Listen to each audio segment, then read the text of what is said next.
Grabe, kawawa naman si tita. Sunugan pa. Ay, patay. May project pa ako sa AP.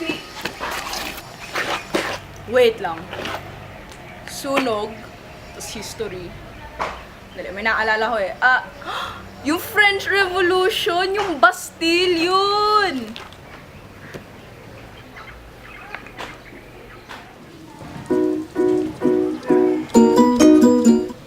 Ang French Revolution ay sumiklab dahil sa mga mahihinang pinuno ng France, sina Marie Antoinette at Louis XVI. Dahil maluho sila sa kanilang pamumuhay, nagalit ang mga French at nagsimula ng isang revolusyon upang mapabagsak ang monarkiya. Unang pangyayari ay ang pagtatag ng National Assembly. Ang Estate Generals ay pinatawag ni Louis XVI para lutasin ang krisis ng France. Nagkagulo ang mga delegado ng First Estate, Second Estate at Third Estate. Dahil pinaalis ng mga delegado ng Third Estate sa Estate Generals, tinatag nila ang National Assembly at ipinangako ng mga delegado na hindi sila susuko hanggang hindi magbabago ang monarchy. Ang pangalawang pangyayari ay ang pagbagsak ng Bastille.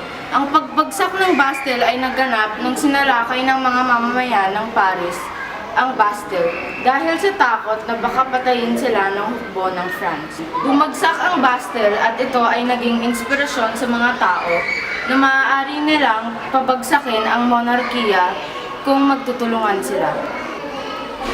Ang pangatlong pangyayari ay ang October Days. Nagmarcha ang mga babae ng Paris patungo sa Palasyo ng Versailles, kung saan nakatira si Louis XVI at si Marie Antoinette dahil sa mahal na presyo ng tinapay. Ang pang-apat na pangyayari ay ang pagtakas ng royal family sa Versailles. Sinubukan ng Louis XVI at Marie Antoinette na tumakas ng Paris, pero nahuli sila sa Versailles at pinabalik sa Paris para dumaan sa paglilitis. Ang panglimang pangyayari ay ang pagpatay kay Louis XVI. Pinatay si Louis XVI at ang kanyang asawa gamit ang guillotine. Ang anim na pangyayari ay ang Reign of Terror. Dahil walang leader ang France, nagkaroon ng agawan para sa trono sa pagitan ng dalawang grupo, ang conservatives at ang radicals. Pinagpapatay ng mga radicals ang mga conservatives. Ang pampitong pangyayari ay ang pagpatay kay Maximilien Robespierre. Pinatay si Maximilien Robespierre, ang lider ng mga radicals o ng mga Jacobins. Dahil sa pag-aaway sa pagitan ng dalawang grupo at sa pagiging masyadong malupit na radicals, pinatay si Maximilien Robespierre at ang kanyang mga kasabwat. Dahil dito, natapos ang reign of terror ng radicals. Ang ikawalong pangyayari, Napoleon bilang leader ng France. Si Napoleon ay naging leader ng France pagkatapos ng Reign of Terror. Tinawag niyang Republic ang gobyerno niya, ngunit ito ay naging isang diktador. Grabe, ang lala! Pinugutan ng ulo yung hari, tas yung reyna niya. Grabe yun ah! Kaya pala si Francois Hollande yung pangulo, kaya pala wala silang hari. Demokrasya na sila ngayon. Tapos nagkakaisa na yung France ngayon. Galing nung epekto nun ah. Teka, may isa pa eh, bago yung sa French Revolution.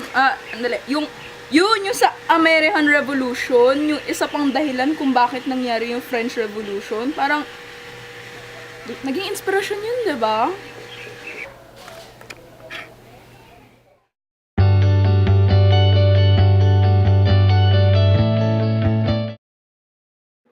Ang American Revolution ay nagsimula dahil sa mataas na buwis.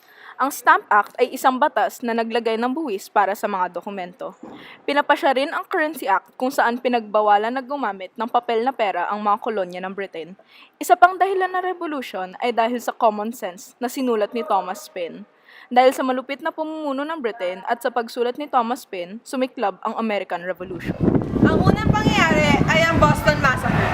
Ang Boston Massacre ay nangyari pagkatapos magprotesta ang mga tao laban sa buwis na pinatupad ng Britain. Ngunit nagkagulo ang mga tao at nagkaroon ng sigalot sa pagitan ng isang grupo ng mga sundalo at mga nagproprotesta. Dahil dito, binarin ng mga sundalo ang mga nagprotesta. 5 tao ang namatay. Ang pangalawang pangyayari ay ang TIA. Para masuportahan ang East India Company, pinabili ng mga British ang mga Amerikano ng tea nila at ginawa itong isang uri ng buwis. Ang pangatlong pangyayari ay ang Boston Tea Party. Nagalit ang mga Amerikano sa Tea Act dahil dito nagpanggap sila bilang mga Mohawk Indian at pinapalas siya sa Boston Harbor. Ang pang-apat na pangyayari ay ang Intolerable Acts. Ito ay isang batas kung saan pinagpasya ng Britain na tanggalan ang Massachusetts ng karapatan nila para pamunuan ang sarili nila. Naggalit ang mga Amerikano at nag-boycott ng mga produktong British. Ang panglimang pangyayari ay ang Continental Congress. Nagkita-kita ang mga delegado ng bawat kolonya para makipag-usap tungkol sa Intolerable Act. Bumuo sila ng isang hukbo kung saan si George Washington ang naging punong komando.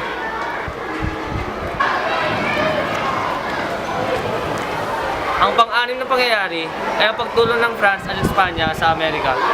Dahil mayroong sama ng loob ng France at Espanya sa Britain, sinulungan nila ang Continental Army sa pagitan ng pagbibigay ng mga armas. Ang ikapitong pangyayari ay ang labanan sa pagitan ng Amerika at Britain. Nito naganap ang gyera sa pagitan ng dalawang bansa dahil sa pagtulong ng Espanya at France at kakulangan ng Britain sa armas at pagkain para sa mga sundalo, nanalo ang mga Amerikano. Ang ikawalong pangyayari, ang Treaty of Paris. Pinirmahan ang Treaty of Paris kung saan nakasaad na isang malayong bansa na ang Amerika. Kaya pala naging kolonya tayo ng Amerika kasi may karapatan na siyang magkaroon ng kolonya dahil malaya na siya. Astig na pati ba naman tayo na apektuhan nun? Ay hala, late na pala. Kailangan ko nang bumalik. Wait lang. Salamat lang, naisip ko yun. Sige, thank you tita. Ay, joke lang. Sorry, nasunugan ka.